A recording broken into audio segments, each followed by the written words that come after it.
Jungle.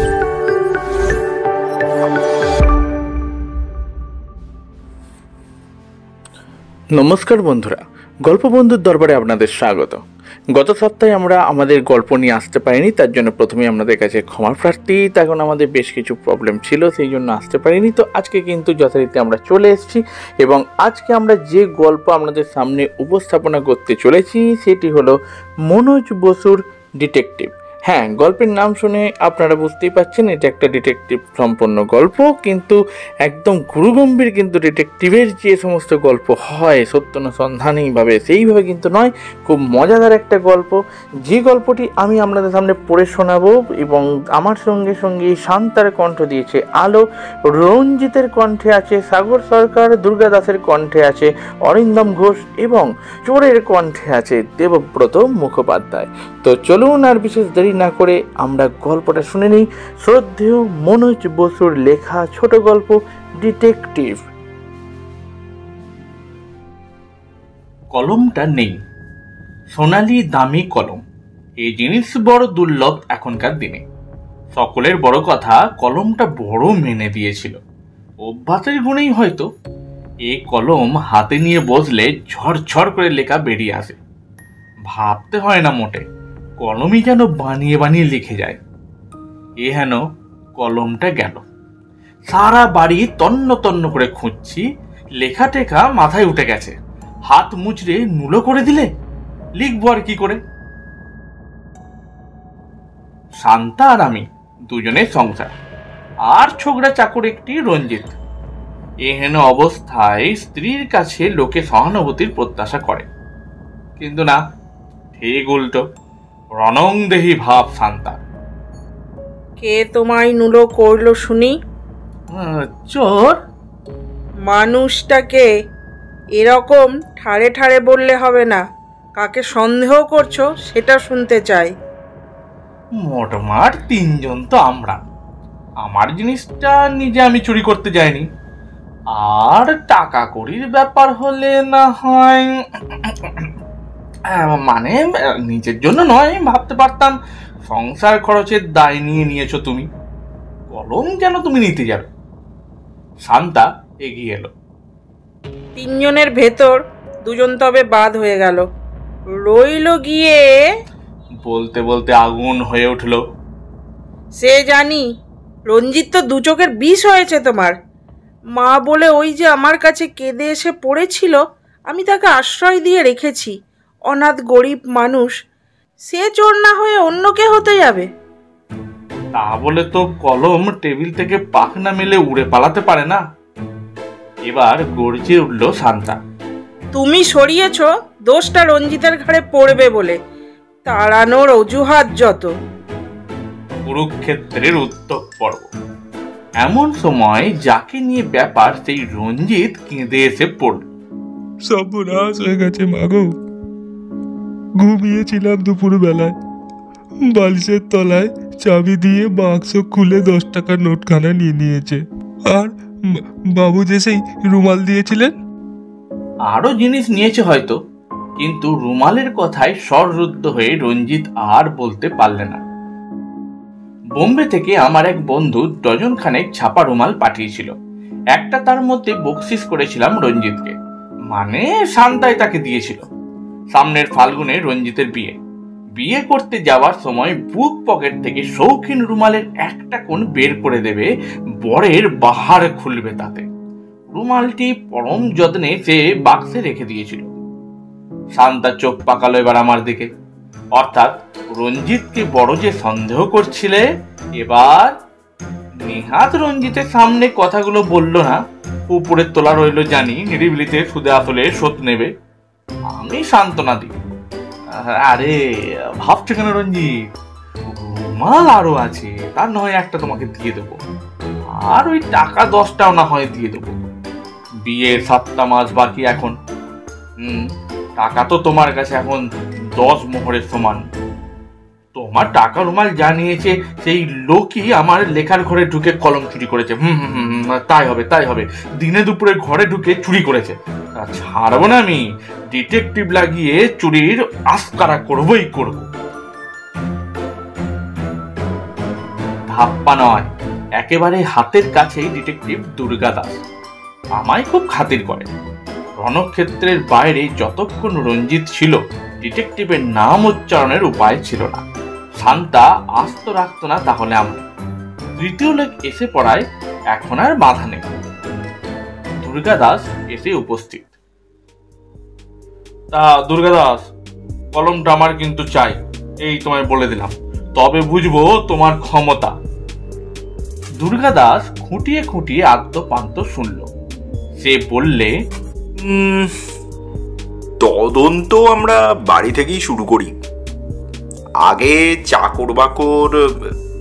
শিউরে উঠে আমি বারণ করি, আরে আরে না না না না, উফ, দাদা বলে মান্য করো, আমায় কেন বিপদে ফেলবো বলো তো। চাকর নামে যিনি এ বাড়িতে বিচরণ করেন, আসলে তিনি গুরু ঠাকুর। আমার খাতিরে দুর্গা দাস পদ্ধতি বদলায়, বলে, ড্রয়ার থেকে কলম নিয়ে গেছে? বাকি ড্রয়ার শুদ্ধ হাত রেখে নিশ্চয়ই। যেমন আছে ঠিক তেমনই থাকবে। আপনার কি বৌদির কারো হাতে ছাপ যেন না পড়ে সেখানে? রঞ্জিতকে ডেকেও সেই কথা বলল। এই রঞ্জিত, শোনো, তোমার খোলা ট্রাঙ্ক যেমনটি আছে রেখে দাও, সকালবেলা আমার লোকজন আসবে। পরের দিন ফিঙ্গারপ্রিন্ট বিশেষজ্ঞরা এসে গেল। ম্যাগনিফাইং গ্লাস ঘুরিয়ে এখানে ওখানে বিস্তরক্ষণ প্রণিধান করে দেখে। টেবিলের ওপর আর রঞ্জিতের বাক্সে সাদা মতন গুঁড়ো ছড়িয়ে সন্তর্পণে মুখে দেয়। ক্যামেরা নিয়ে এসেছে, টুকটুক করে ফটো তুলল বিস্তর। তারপর দলবল নিয়ে বিদায় হয়ে গেল। কদিন পরে আবার দুর্গা দাসের আবির্ভাব। তা দুর্গা দাস, হদিস পেলে কিছু? তাচ্ছিল্যের সুরে দুর্গা দাস বলে, পাবো না মানে? এই বিজ্ঞানের যুগে চোর ধরা তো ডাল ভাতে সামিল। চুরি করতে এসে চোর নাম ধাম ঠিক লিখে যায়। লেখা সব নিয়ে এসেছি, শুধু পড়ে নেবার অপেক্ষা। আঙুলের ছাপের এক গাদা ফটোগ্রাফ ব্যাগ থেকে বের করলো। দুখানা বাছাই করে নিয়ে মেলে ধরলো আমার সামনে। এই দেখুন। তা আমি কি বুঝবো? তুমি পড়তে জানো, পড়ে দেখে যা বলবার বলো। কিছু বিরক্তি হয়ে দুর্গাদাস বলল, কেন বুঝবেন না? কানা মানুষও বুঝতে পারে। ফটো হাতে গুঁজে দিয়ে বলে, মিলিয়ে দেখুন মশাই, এই ছাপ আপনার টেবিলের উপরের, আর ওটা রঞ্জিতের বাক্সর। কি দেখছেন বলুন এবারে। আরে দেখছি তো শুধু অন্ধকার, কিন্তু সেই কথা প্রকাশ করে তো বলার যায় না। দুর্গাদাস সদয় হয়ে বুঝিয়ে দিল, শুনুন, কার্ডটা মিলিয়ে দেখুন, ও বহু একই হাতের আঙুলের ছাপ মশাই। দুটো মানুষের মুখের আদল কিংবা হাতের লেখা যেমন এক হয় না, আঙুলের ছাপও তেমন একরকম হবার জো নেই। চাক্ষুষ প্রমাণ দেখিয়ে দিই, আসুন। ব্যাগের মধ্যে দেখছি কালির প্যাডও আছে। সম্মতির অপেক্ষা মাত্র না করে প্যাডের কালি আমার বুড়ো আঙুলে মাখিয়ে দুর্গাদাস ছাপ তুলে নিল। রঞ্জিতকে ডাকে, তুমি এসো রঞ্জিত। তারও আঙুলের ছাপ নিল। দুটো ছাপ চোখের সামনে নিয়ে ভালো করে দেখে আমার হাতে দিল। একেবারে আলাদা, দেখেছেন? হতেই হবে। সিদ্ধান্ত তাহলে কি দাঁড়াচ্ছে? আনাড়ির মতো আমি বলে ফেলি, আমার কলম আর রঞ্জিতের রুমাল একই লোকে নিয়েছে।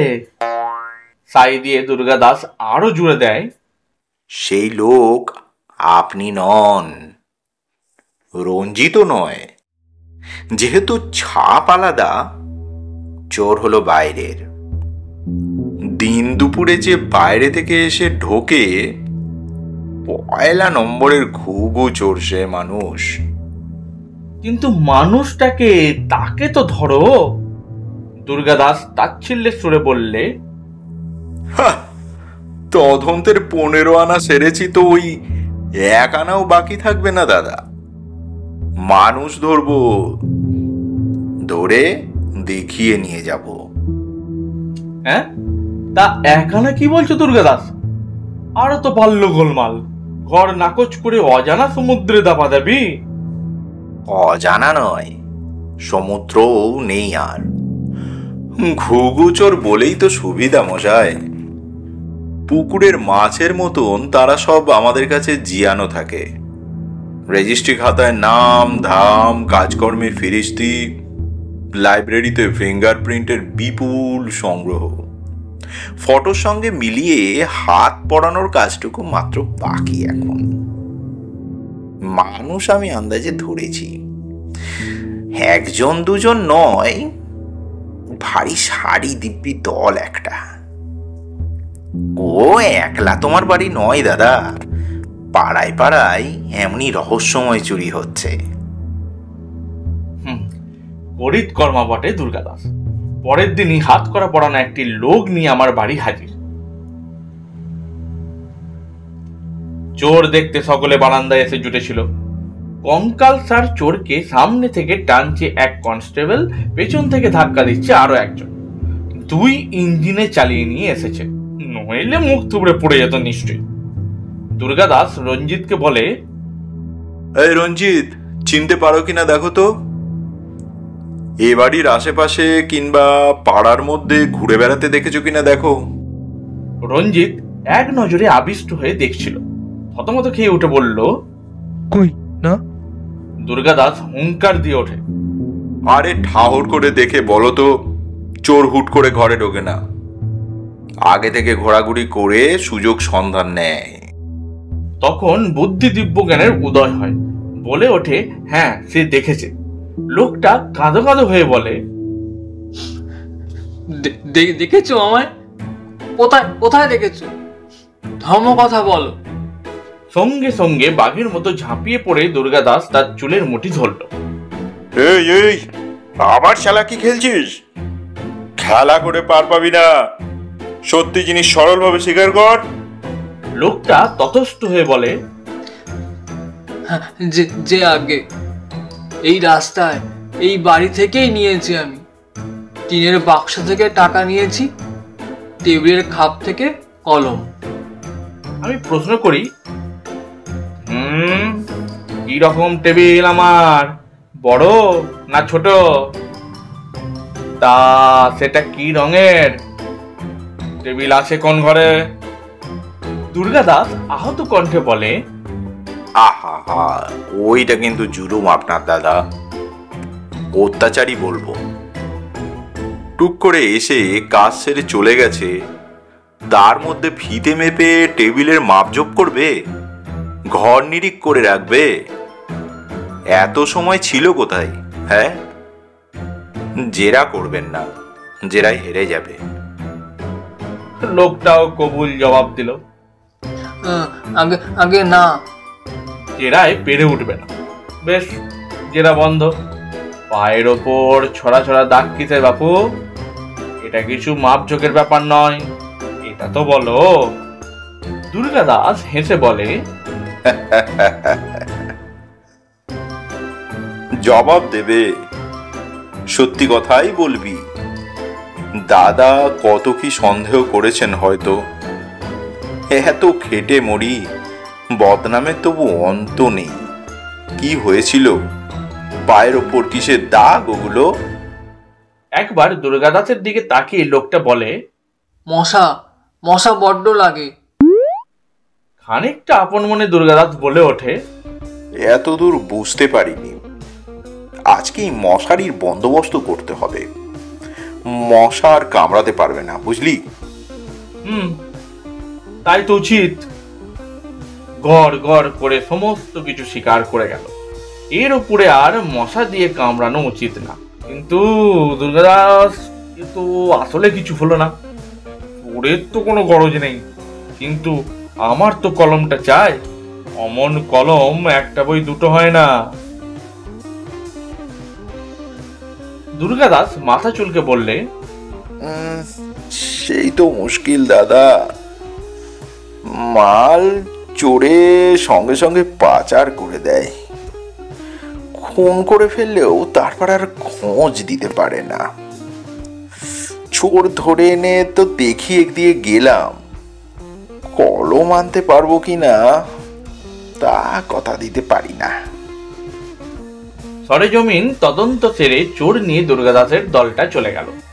এতক্ষণে নির্বাক শান্তা এইবার ঝংকার দিয়ে ওঠে। তুমি যে খুশি নও মনে হচ্ছে, রঞ্জিত ফসকে গেল সেই দুঃখে। সংসারের মালিক হলে তুমি, আমায় মা বলতে অজ্ঞান, সেই দোষে রাখতে না চাও, স্পষ্টাস্পষ্টি বলে দিলেই হয়। নির্দোষীকে কলঙ্ক দিয়ে তাড়ানোর চেষ্টা কেন? রঞ্জিত জানতাম সিঁড়ির ঘর মুছতে চলে গেছে, তা নয়। হতভাগাটা ওঁত পেতে দাঁড়িয়েছিল, দৌড় ঠেলে হঠাৎ নাটকীয় ভাবে ঢুকলো, বলে, এখন চলে গেলে সন্দেহ আসবে, তাই আছি, নয়তো সেই চুরির দিনই বিদায় হয়ে যেতাম। গন্ডগোল মিটে গেলে তারপর আর একটা দিনও এখানে থাকবো না, এই আমার বলা রইল। শান্তা কট মট করে তাকাচ্ছে। বিগলিত কণ্ঠে আমি বলে উঠি, আরে ভাই, এটা কি হলো বাবা রঞ্জিত? আমাদের দুজনের কথাবার্তার মধ্যে ছেলে হয়ে কেন আড়ি পাতবে? শান্তা বকাবকি করে, সেই সঙ্গে তুমিও যদি লাগো বাড়ি ছেড়ে আমি কিন্তু বেরিয়ে পড়বো। ছেলে মায়ে চালাওগে তোমাদের সংসার। তবু সরে পড়ে না দেখে আচ্ছা এক তালা দিয়ে উঠলাম, এই যাও, দাঁড়িয়ে থাকতে হবে না। চেহারাখানা কি দাঁড়িয়েছে, আয়না ধরে দেখো, টান টান করে খেতে বসোগে, যাও যাও, এক্ষুনি যাও। রঞ্জিতকে তো ঠান্ডা করলাম, তবু শান্তা ভ্রুকটি করে। গোড়া কেটে আগাই জল, সবাই বুঝতে পারে সব। মুখেই ছেলে ছেলে করছো, বিশ্বাস করো ওকে? তা যদি হতো লেখার ঘরে তালা দিয়ে বেরোতে না মন। আরে সেটা তো ওই বাচ্চাটার অত্যাচার। সেদিন দেখলাম ঘরে ঢুকে টেবিল হন্ডুল পন্ডুল করেছে। বাচ্চা হলো পাশের ফ্ল্যাটে, আসেছে প্রায়, কোলে ঝাঁপিয়ে পড়ে জ্যাঠা জ্যাঠা করে আমায়। শান্তা তখন বলল, বাচ্চার অত্যাচার তো নতুন নয়, কলম চুরি যাবার পর থেকেই তুমি তালা আটাআটি করছো। কি ভাবছো রঞ্জিত কি বোঝে না এর মানে? তারপরে ঠান্ডা মাথায় আদ্যপান্ত ভেবে নিয়ে পড়ার ঘরের চাবি রঞ্জিতকেই দিয়ে দিলাম। দেখো বাবা, চাবি হারানো আমার তো রোগ, কত যে চাবি হারিয়েছি গোনা গুনতি নেই, অথচ ঘর খুলে রাখবার জো নেই। বাচ্চাটা ইদানিং বড় বাড়িয়েছে, তুমি রেখে দাও এই চাবি, আমি এলে খুলে দিও, বুঝলে? এইমাত্র নয়, কদিন পরে আলমারির চাবি গুঁজে দিই তার হাতে, যে আলমারিতে আমার টাকা পয়সা থাকে। রঞ্জিত বাবা, তোমাকে কিন্তু এই ভারটাও নিতে হবে। তোমার মা খরচে মানুষ, এক সপ্তাহে খরচা করে ফেলে, সারা মাসের উপোস করবে। আর আমি বা লেখাপড়া ফেলে 1 টাকা 2 টাকা করে কাহা তক বের করে দিই। তোমাকেই সব দেখে শুনে বিলি ব্যবস্থা করতে হবে। চাপটা তোমার একটু বেশি হয়ে যাচ্ছে সেটা বুঝতে পারছি, কিন্তু কিছু উপায় নেই বাবা। চাবি হাতে নিয়ে রঞ্জিত কেমন এক আচ্ছন্ন ভাবে তাকিয়ে থাকে, চোখ ছলছল করে যেন তার। শান্তাই তখন বলে, বড্ড বাড়াবাড়ি তোমার, মিছে সন্দেহ করবে না, তা বলে কি এমনি ঢেলে বিশ্বাস করতে হবে? এমনই ব্যবস্থার ভিতরেও আবার হলো চুরি। আমার হাত ঘড়ি। সন্দেহ পাছে রঞ্জিতের উপর পড়ে, সেই শঙ্কায় আমি শতকণ্ঠে নিজের দোষ বলছি। যা ভুলো স্বভাব আমার। ঘড়িটা হাতে করে নিয়ে বাইরের বেঞ্চিতেই তো বসেছিলাম, কথায় কথায় পড়তে আর মনে নেই, ওখানে ফেলেই চলে গিয়েছি। তারপর দফাদার এসেছে, ডাক পিয়ন এসে চিঠি দিয়ে গেছে, আর পেশাদারি চোরও এরা হতে পারে। দাঁড়াও দাঁড়াও দাঁড়াও, দুর্গা দাসকে একবার ডাকি, বুঝলে? বেঞ্চির ওদিকটা কিন্তু তোমরা কেউ যাবে না, সে এসে হাতের ছাপটা নিয়ে তদন্ত করুক। ঠোঁট উল্টে অবজ্ঞা ভরে রঞ্জিত বলে, করবে কচু আর ঘেঁচু, ভাওতা দিয়ে শুধু গুচ্ছের টাকা নেওয়ার ফিকির। তা বললে হবে কেন রঞ্জিত? কলমের চোর ওই তো ধরলো, বাড়ি এনে দেখিয়ে দিয়ে গেল চোরকে। কলম দিল কই?